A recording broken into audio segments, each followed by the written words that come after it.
इस धरती पर कन्या पूजी जाती हैं, पर मुझे यूज एंड थ्रो किया गया। जात पात त्याग कर कोर्ट मैरिज की, पर अब रवि रंजन मुझे साथ रखना नहीं चाहता। रवि का पूरा परिवार मुझे टॉर्चर करता है, सताते और रुलाते रहता है। जुल्म की इंतहा तब हो गई जब एक रोज रवि ने मार कर मेरे कान का पर्दा फाड़ दिया। ऐसा 3 बार हुआ। प्रशासन के पास जाती हूँ तो उसका कहना है कि ये मेरा काम नहीं है कि आपका घर बसाऊं। ये कहना है प्रेम विवाह करने वाली मुखिया अर्चना हेमरोम का। हजारीबाग के चंपारण थाना क्षेत्र के चौरदाहा पंचायत की मुखिया अर्चना हेमरोम ने कहा कि प्रशासन धन दौलत और शक्ति रखने वालों के साथ होता है। गरीब खासकर ST SC को यहाँ इंसाफ नहीं मिल पाता। गंदी गंदी गालियाँ दी जाती हैं। अपनों से मिले दुत्कार फटकार से जिंदगी दुश्वार सी हो गई है। झूठे वादे कर नरक सी जिंदगी मिली। 22 दिसंबर 2022 को रवि रंजन कुमार के साथ कोर्ट मैरिज किया। कुछ दिन सब कुछ ठीक ठाक रहा। अब भाड़े के मकान में अकेली रहती हूँ।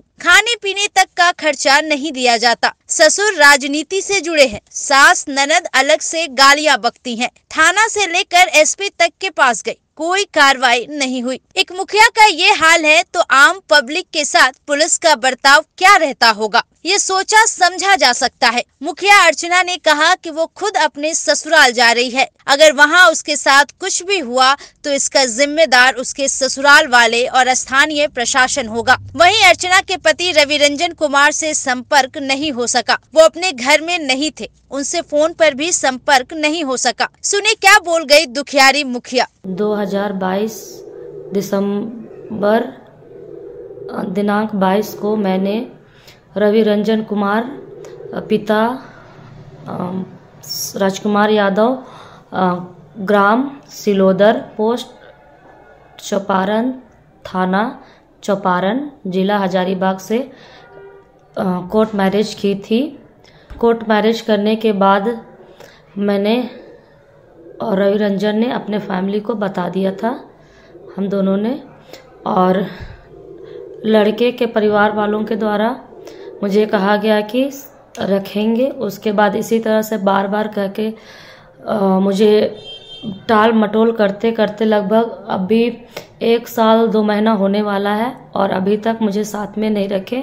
शादी के बाद से ही मैं रेंट में चौपारण में रह रही हूँ और यहाँ का जो भी खर्च होता है वो रेंट और खाना पीना सारा चीज़ का वहन मैं खुद करती हूँ।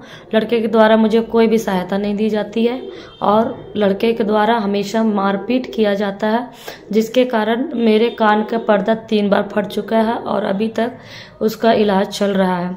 और एक बार लड़के के द्वारा मार्केट में चौपारण मार्केट में रात 10 बजे बुलाकर मेरे साथ काफ़ी मारपीट किया गया, जिससे मेरे पूरे शरीर पे फोका हो गए थे और मुझे उसका भी इलाज कराना पड़ा। और उसके माता पिता और उसके पूरे परिवार के द्वारा मुझे हमेशा प्रताड़ित किया जाता है, टॉर्चर किया जाता है कि तलाक दे दो। गाली गलौज भी किया जाता है और मुझे रवि रंजन कुमार ने 2 सप्ताह पहले मुझे जान से मारने की धमकी दी थी। और जब भी मैं बोलती हूँ कि मुझे घर ले चलो तो हमेशा किसी न किसी वजह से बहाना बनाते जाते हैं और इसी वजह से मैं अभी तक यहाँ चौपारण में हूँ। मेरे साथ दिसंबर 2023 में लड़के ने मारपीट किया, जिसके कारण फिर से मेरे कान में चोट आने की वजह से कान का पर्दा फट गया। लड़के के पिता और माता के द्वारा मेरे घर में परिवार वालों को सबों को बताकर उन्हें बार बार टॉर्चर किया गया कि लड़के के लिए काफ़ी रिश्ते आ रहे हैं, इसीलिए किसी भी तरीके से तुम लोग एक ग्राम सभा या मीटिंग करके जो भी करके किसी भी तरीके से तलाक दिलवाओ। इस तरह से मुझे मेंटली टॉर्चर किया जा रहा है। मैंने प्रशासन से गुहार लगाई, मैंने कहा कि मुझे लड़के के घर में मुझे ससुराल में रखा दीजिए। तो प्रशासन का कहना है कि ये प्रशासन का काम नहीं होता है किसी को घर में रखवाना। तो काफ़ी मैं परेशान हो चुकी हूँ और सबों के पास थाना चौपारण, उसके बाद DSP SP DC सबके पास मैंने आवेदन दिया है। इसके बावजूद भी कोई कार्रवाई नहीं हो रही है।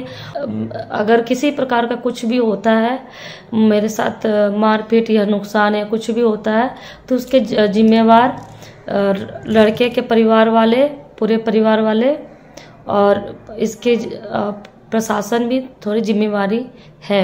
मैं 18 फरवरी 2024 को अपने ससुराल सिलोदर बनियाटांड गांव में आई हूं, और ससुराल वालों के द्वारा मुझे घर के अंदर घुसने नहीं दिया गया, जिसके कारण मुझे बाहर में आंगन में रहना पड़ रहा है। अगर इस तरह से एक प्रतिनिधि के साथ हो रहा है तो एक आम आदमी के साथ क्या हो सकता है, ये आप भी समझ सकते हैं। प्रशासन भी इसके लिए कुछ नहीं करती है। जिसके पास बल, शक्ति और पैसे होते हैं, प्रशासन भी उनकी ही होती है। हम जैसे गरीब और SC ST लोगों के लिए तो शायद बिल्कुल भी ये प्रशासन एक्टिव नहीं रहती है। हमारा हिंदुस्तान ही लड़कियों को एक देवी का रूप माना जाता है। मेरे ससुराल वालों का जो थिंकिंग है कि उनकी बेटी और बहनें और जो माताएं हैं, बस वही उनका देवी है, और दूसरे घर की समाज की बेटियां देवी नहीं होती हैं। वो एक ऑब्जेक्ट की तरह होती हैं और उन्हें यूज एंड थ्रो समझा जाता है, और इसी वजह से ये लोग मेरे साथ भी वही समझकर यूज एंड थ्रो कर रहे हैं।